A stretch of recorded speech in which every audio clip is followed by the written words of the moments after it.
అనంతపురం జిల్లా మడకశిర పట్టణంలోని రాజీవ్ గాంధీ సర్కిల్లో DHPS వారి ఆధ్వర్యంలో ఎంఆర్ హనుమంతు గారి అధ్యక్షతన ఎస్సీ వర్గీకరణ సుప్రీంకోర్టు తీర్పు అనే అంశంపై రౌండ్ టేబుల్ సమావేశం నిర్వహించడం జరిగింది. ఈ సమావేశానికి ముఖ్య అతిథులుగా పావగడ శ్రీరామ్, ఉమర్ ఫారూక్ ఖాన్, జుబేర్, లక్ష్మీనారాయణ, శంకర్ తదితర నాయకులు పాల్గొన్నారు. ఏబిసిడి వర్గీకరణ సుప్రీంకోర్టు తీర్పు అనే అంశంపై రౌండ్ టేబుల్ సమావేశాన్ని ఏర్పాటు చేయడం జరిగింది. ఈ సభ ద్వారా రాష్ట్ర ప్రభుత్వానికి, కేంద్ర ప్రభుత్వానికి మేము తీసుకొచ్చే డిమాండ్ ఏంటంటే, ఆగస్టు నెల 27వ తేదీన అరుణ్ మిశ్రా గారి కమిషన్ ఇచ్చినటువంటి తీర్పు ఏదైతే ఉందో ఆయా రాష్ట్రాల్లో ఎస్సీ వర్గీకరణ చేసుకోవచ్చని చెప్పింది, స్పష్టంగా చెప్పింది.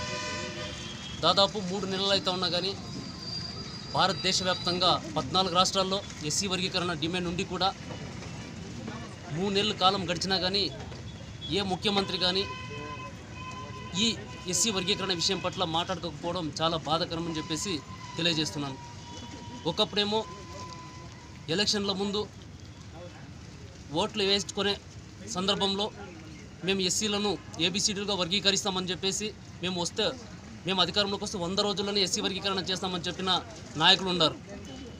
వీళ్ళంతా కేవలం ఓట్ల కోసమే ఈ పన్నాగాలు పండుతున్నారే తప్ప 26 సంవత్సరాలుగా ఎస్సీలోని 61 కుప్ప పొలాలు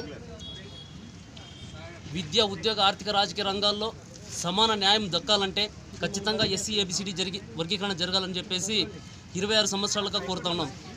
కాకపోతే వీళ్ళేమో ప్రతిసారి ఎన్నికలప్పుడు మాత్రమే మేము చేస్తామని చెప్పడం భావ్యం కాదని చెప్పేసి ప్రస్తుత దేశ ప్రధాని నరేంద్ర మోదీ గారు, మన రాష్ట్ర ముఖ్యమంత్రి వైఎస్ జగన్మోహన్ రెడ్డి గారు తప్పకుండా ఈ ఏదైతే అరుణ్ మిశ్రా గారి కమిషన్ ఇచ్చిందో తీర్పు, ఆ తీర్పుని ఆంధ్రప్రదేశ్ అసెంబ్లీలో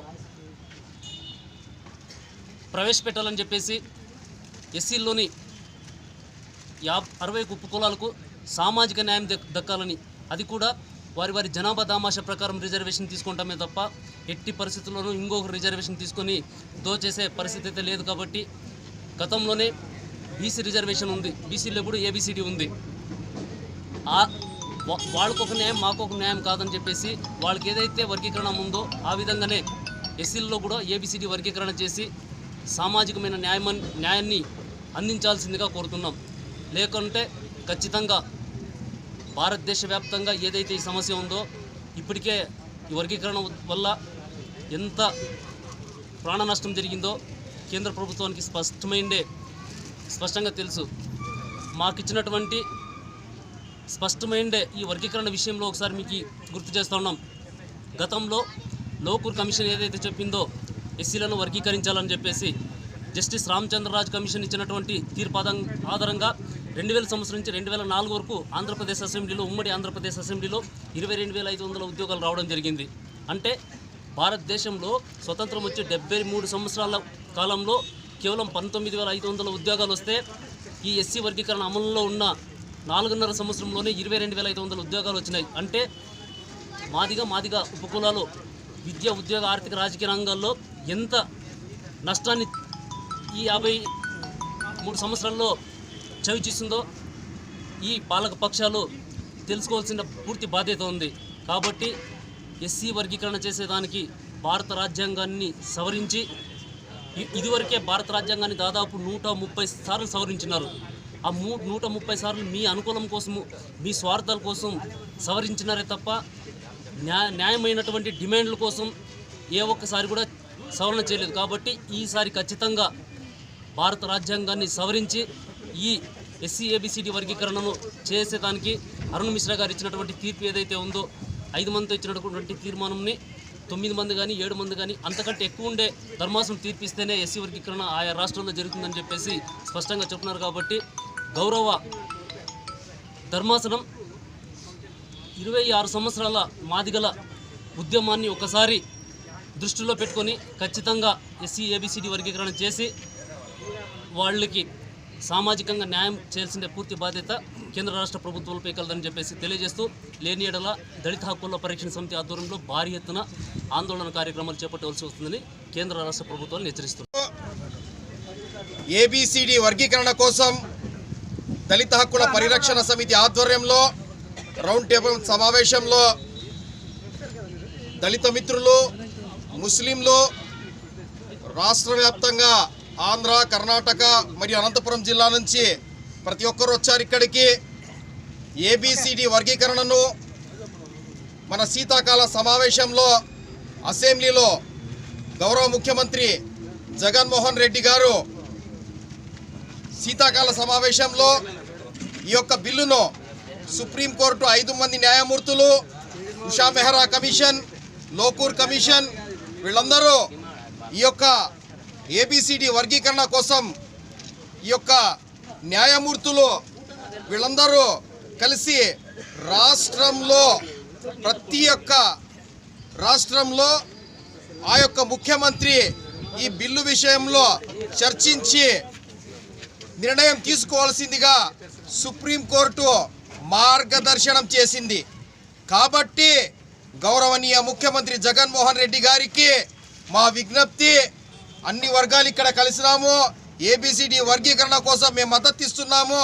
దయచేసి 175 మంది శాసనసభ్యులు కలిసి ఏకగ్రీవంగా ఏబిసిడి వర్గీకరణను చట్టం చేయాలని చెప్పేసి తీర్మానం చేసి ఆ యొక్క తీర్మానాన్ని పార్లమెంటులో ప్రవేశపెట్టి దాదాపు 25 మంది పార్లమెంటు సభ్యులు ఉన్నారు.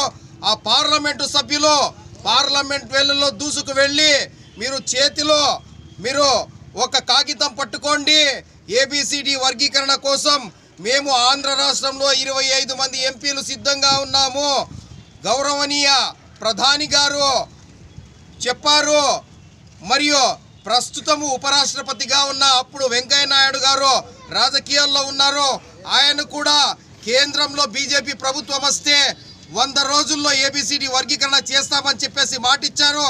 కాబట్టి మీరు మాటకు కట్టుబడి కేంద్ర ప్రభుత్వము ఏబిసిడి వర్గీకరణను చట్టం చేయాలని, ఏబిసిడి వర్గీకరణను చట్టం చేసి మాదిగ 93 ఉపకులాలకు వారికి రావాల్సిన వాటాను ఇవ్వవలసిందిగా విజ్ఞప్తి చేస్తున్నాం. Maulana Mohammed Zubair Rashidi, Hindupuram Payame Insaniyat foundation charitable trust వ్యవస్థాపక అధ్యక్షుడిని. ఈరోజు డిహెచ్పిఎస్ ఈ రౌండ్ టేబుల్ చర్చా సమావేశంలో పాల్గొనడం జరిగింది. ఎలాంటి డిమాండ్స్ అయితే దళిత హక్కుల పోరాట సమితి వాళ్ళు ఈరోజు రౌండ్ టేబుల్లో చర్చించారో వాళ్ళ హక్కులను వాళ్ళను ఇవ్వాలని మేము కూడా మత పెద్దలు అయ్యి అలాగే ఒక సంస్థ అధ్యక్షులు అయ్యి వీరికి మద్దతు తెలుపుతున్నాము. కాబట్టి వీరికి కేంద్ర ప్రభుత్వం, రాష్ట్ర ప్రభుత్వం అన్ని సౌకర్యాలు కల్పించాలని ఈరోజు ఈ సభలో నేను కోరుతున్నాను. జై Hind. Round table conference main demands ఈరోజు వర్గీకరణ విషయం కేవలం ఒక ఆంధ్ర తెలంగాణ కాకుండా భారతదేశంలో ప్రతి ఒక్క రాష్ట్రం కూడా డిమాండ్ చేస్తూ ఉంది. దీనికి అనుకూలంగా సుప్రీంకోర్టు తీర్పు కూడా వర్గీకరణం కావాల్సిందే. ఆ వర్గీకరణం అనేది ఒక సామాజిక న్యాయం అనే విషయము. ఏ రాష్ట్రంలో వర్గీకరణం కావాలో ఆ రాష్ట్రం ఇమ్మీడియట్ రిపోర్ట్ పంపించాలని సుప్రీంకోర్టు తీర్పు ఇచ్చింది. కాబట్టి సుప్రీంకోర్టు తీర్పే ఇచ్చింటే ఆంధ్ర కానీ తెలంగాణ కానీ ఇవాళ ఇంకా వెనకాడుతున్నారు అనేది ఒకటి అర్థం కాదు. సీఎం జగన్మోహన్ రెడ్డి, మీరు భారతదేశంలో మంచి సీఎం అని పేరు పొందినారు. మొత్తం భారతదేశంలో మంచి సీఎం అంటే Jaganmohan Reddy young and dynamic అంటున్నారు. ఇప్పుడు 1,00,000 జనానికి ఉద్యోగాలు ఇచ్చినారు. డబ్బులు కొట్టే వాళ్ళకి 3,000 రూపాయలు పెన్షన్ ఇచ్చినారు. మంచి పనులు చేస్తున్నారు. కానీ ఈ వర్గీకరణ విషయంలో మంచి తీర్మానం చేసుకోవాలని ఇమ్మీడియట్ మా వర్గీకరణ విషయం డిమాండ్న మీ పార్లమెంట్ మెంబర్స్ ఎవరు ఉన్నారో ఆంధ్రప్రదేశ్, తెలంగాణ మీరు ఢిల్లీలో పార్లమెంట్లో ఈ విషయం తీసుకోవాలని ఇమ్మీడియట్ మీ ఆంధ్ర గవర్నమెంట్లో కూడా ఒక రెజల్యూషన్ చేసి ఢిల్లీ పంపించాలని మేము ఈరోజు డిమాండ్ చేస్తున్నాము. ఈ డిహెచ్పిఎస్ రౌండ్ టేబుల్ కాన్ఫరెన్స్ నుంచి మేము ముఖ్యమైన డిమాండ్ ఇది వర్గీకరణ విషయం.